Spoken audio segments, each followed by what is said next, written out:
All right, good morning, everybody. Welcome to Survive to Thrive. Happy Thursday, and let's get started. All right, pen and paper in hand, get ready to take some notes. The first conversation we're going to have today is E to P. Everybody can see that, right? All right, E to P simply means that we are either operating entrepreneurially, in other words, we are doing things that come natural to us or are easy for us. Now, when we are in an entrepreneurial position and we're working entrepreneurially, we're going to succeed. And we have a ceiling of achievement. All right. Now, your ceiling might be higher than my ceiling. My ceiling might be higher than yours, and it doesn't matter. We all have a ceiling. Now, what's going to happen is as you're building your business, you're moving towards that ceiling. And when you hit that ceiling, you're going to hit a plateau. And you know it because you can see your business leveling off. All right. Quick story. Back in 2006, when we started the Dietz team, within 4 or 5 months, we were closing 3-4 sales every month. Life is good. And we stayed at that 3 to 4 sales per month for, it felt like forever. In other words, we just couldn't get through that plateau. And we took a look at our business and we asked, what do we need to do in order to break through the ceiling? P is purposeful. What do we need to do in order to break through that ceiling? Now, for us, the answer was hire an administrative assistant. Now, by hiring that person, it gave us the opportunity to spend more time in the 20%. It gave us an opportunity to spend more time, mostly in lead generation, focused on seller listings. And we had a breakthrough. We went from 3 or 4 sales a month to 6 to 7 sales a month. Life is good. Now, what happens is when you break through that ceiling, there's another ceiling up here waiting for you. In other words, this is going to happen again. And it happened for us. Now, what do? We have the administrative assistant in position. We're closing 6 to 7 sales a month. However, we've hit a plateau and we can't break through it. So another thing that we can do in order to break through that ceiling is hire a coach. So I hired my first real estate coach, John Prescott. He's still a coach with Keller Williams. And John helped me break through that ceiling through coaching. And one of the things he did for me was he asked me, how many seller listings do you need in order to hit your goals? I'm like, that's a great question. So what's my active listing inventory need? What does it need to look like in order for me to get to 10 sales a month? Right? Now, at the time, the market started to shift, and great timing, right? The market started to shift, and you needed 5 listings to close 1 every month. All right. Now, we went from a market where take 1 listing, you'll sell 1 listing every month. Take 5 listings, you'll sell 5 every month. We went from that market to you need 5 to sell 1. Now, the goal was to close 5 listings a month, close 5 buyers a month in order to get to 10 closed sales every single month. So if I need 5 listings in order to close 1, check me on my math, but it was 25. I needed an active listing inventory of 25. I said, John, I want you to take a whiteboard, put it in your office, and I want you to number from 1 to 25. So 1, 2, 3, 4, 5, all the way to 25. Then I want you to write all of the active listings that you currently have. You know, at the time it was 10, it was 12, I forget. Now he said, okay, what's the gap? Well, the gap is 15. He said, okay, now what's your job? I'm like, I don't know. He said, close the gap. He said, what's your plan for doing that? I said, okay, well, if I need 15 active listings, then if I take 5 listings per month in 3 months, I'll be there. That was my thought process. It was a blind spot. I needed a coach to be able to say, no, That's not it. Your job is to close that gap in the next 30 days. You've got to find a way to go list 15 homes in the next 30 days. And it completely changed my mindset. I went from looking at things one way to looking at things a different way, because I had a coach that helped me identify my blind spots, get the proper perspective, and put a new plan into action. And we got to 25 listings and we're closing 10 sales every month. Okay. So E is entrepreneurial. It's what you do naturally. It's what comes easy to you. And we all have ceilings of achievement. Now, when we hit that ceiling, we need to get purposeful. In other words, we need to have a purposeful action plan in order to break through that ceiling. Now, training, coaching, administrative support, systems, models, tools, technology. There was another time that our goal was to have 20 contracts at all times, right? And this is a funny story. We had a whiteboard where we kept a list of all of our pending sales, and you could just barely fit 20 on the whiteboard. When you got to 20, there was no more space. And my coach said, get a bigger whiteboard. I'm like, seriously, that's it. He said, yeah, I want you to get a bigger whiteboard. So we get a bigger whiteboard, and unbelievably, we go to 25 sales under contract. Simple change, right? Now, when you keep hitting this ceiling and you don't break through, and I want you to hear me, okay? There's been periods in my life where I hit this ceiling, hit this ceiling, hit this ceiling, and it took me 6 months. It took me a year to break through. It creates pain. I want you to think of it like this. So your head is hitting the ceiling and it hurts. Now, it's not hitting the ceiling once or twice. It's hitting it every single day for a year. Painful. Now, what that leads to is it leads to resignation. In other words, this is as good as it gets. It leads to looking for greener pastures. In other words, I give up and I'm going to go do something else. The price you pay for not breaking through the ceiling is failure. And I'm not talking about the kind of failure that happens when you go to the plate and strike out. I'm talking about the failure that happens when you decide to quit playing baseball. That's the failure I'm talking about.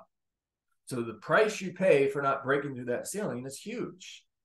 Now, the next question is, what's the cost to you, to your family, to your children, to your children's children, generations from now? What people's lives are not changed because you chose not to break through the ceiling? All right. The next thing I want to talk to you about, and I want you to take a sheet of paper and write the word grow horizontally down the left side of the sheet of paper.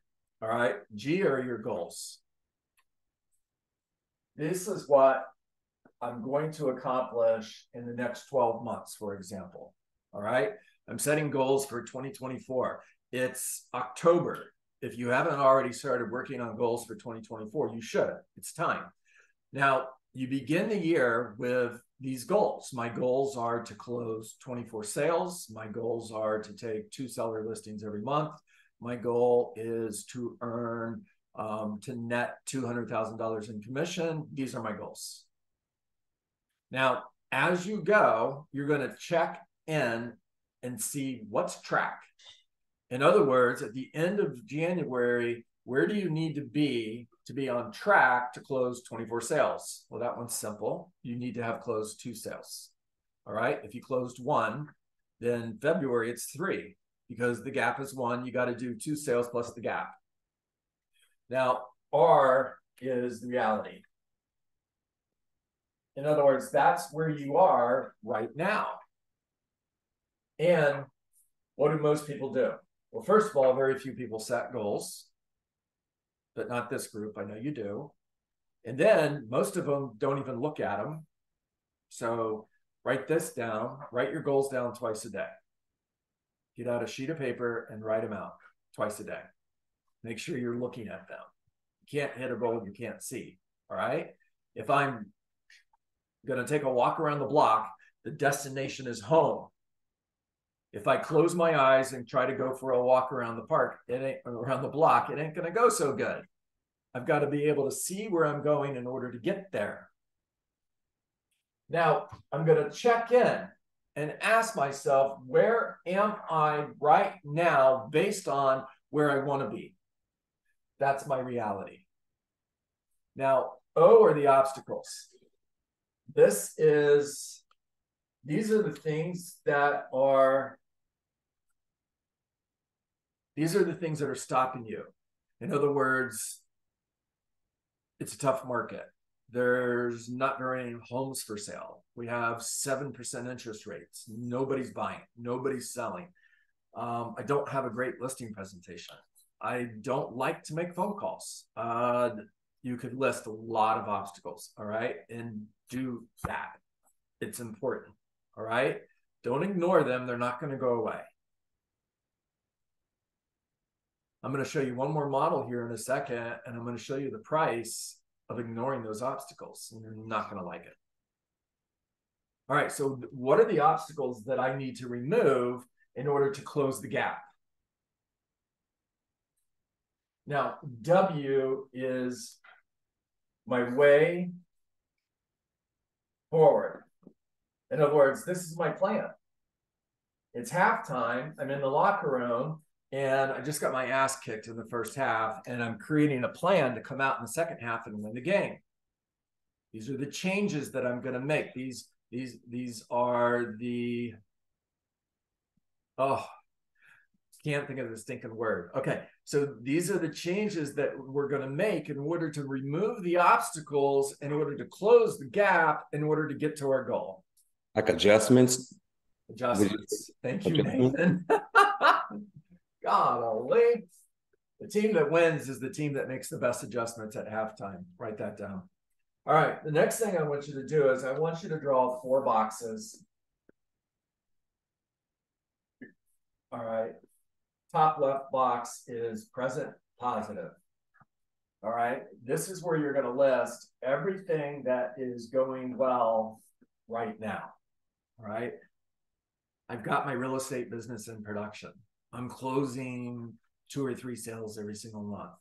I'm earning money. I'm paying the bills. I'm having fun. I'm working for myself.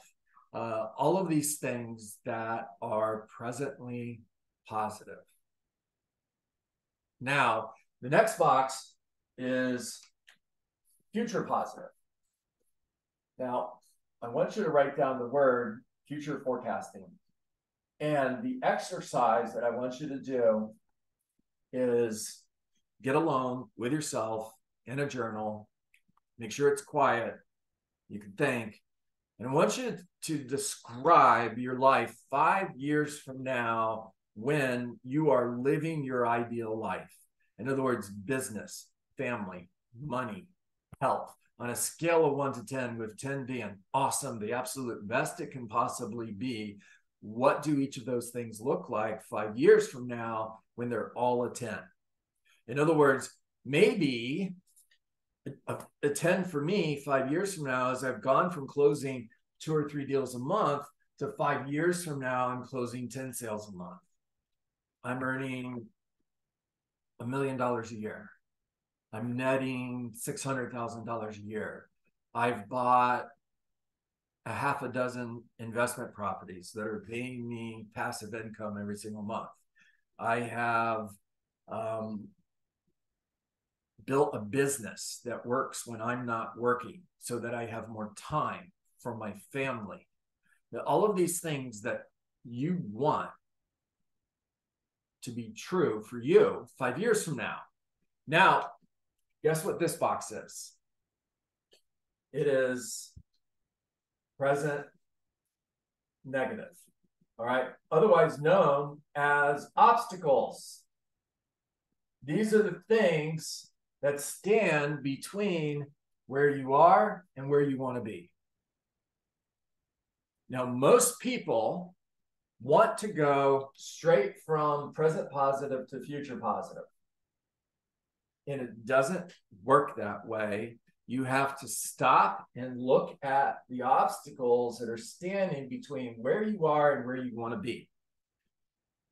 What are the changes that you need to make in order for that future forecast to come true? Now, this is going to cause fear because nobody likes change. It's uncomfortable. I'm a recruiter, guys. I talk to real estate agents. What do you think the number one thing I hear is? I'm happy and I'm comfortable. In other words, what they're saying is, I am right here and this is where I want to be. I'm good with being right here. This never needs to happen for me. I'm good here. Now, they don't think they're saying that, but that's what I hear. All right. Now, if I remove all of these obstacles, then I'm going to end up here. But I have to remove the obstacles first. We have to get to different before we can get to better. Now, here's the price of not removing the obstacles. The price of not removing the obstacles is you end up here, which is future negative. And let me tell you what future negative is. Future negative, simply stated, is take all that away. You are exactly where you are 5 years from now. Now, I'm not saying that's a bad thing. It might not be. If you're a real estate agent who has a goal of selling 10, 12, 20 homes a year, and that's awesome if that's your goal. And that's awesome if that's where you want to be 5 years from 10 years from now. And real estate maybe isn't part of your plan in order to create that awesome future. Maybe you have another plan, and that's awesome too. But if it is, and you don't remove these obstacles, I'm telling you, you are choosing to end up here in future negative. In order for things to get better, you have to get better. In order for things to get better, you have to change. You have to get to different in order to get to better. What's stopping you? I'll tell you, two main things that stop you. Fear. Now, Zig Ziglar would tell you fear is false evidence appearing real. 90% of the things that you're afraid of will never happen.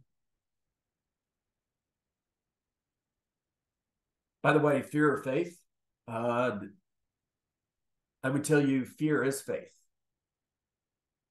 It's faith that something bad is going to happen. And for a lot of you, that's what's stopping you from removing these obstacles in order to get to better. Now, here's the other thing. You're comfortable. Because this is going to require blood, sweat, and tears. It's going to require work. It's going to require work over time, persistently and consistently, believing in the plan with faith that you're going to get there. It's the bamboo tree. It's not going to even grow for 5 years. You're going to water it and fertilize it every single day.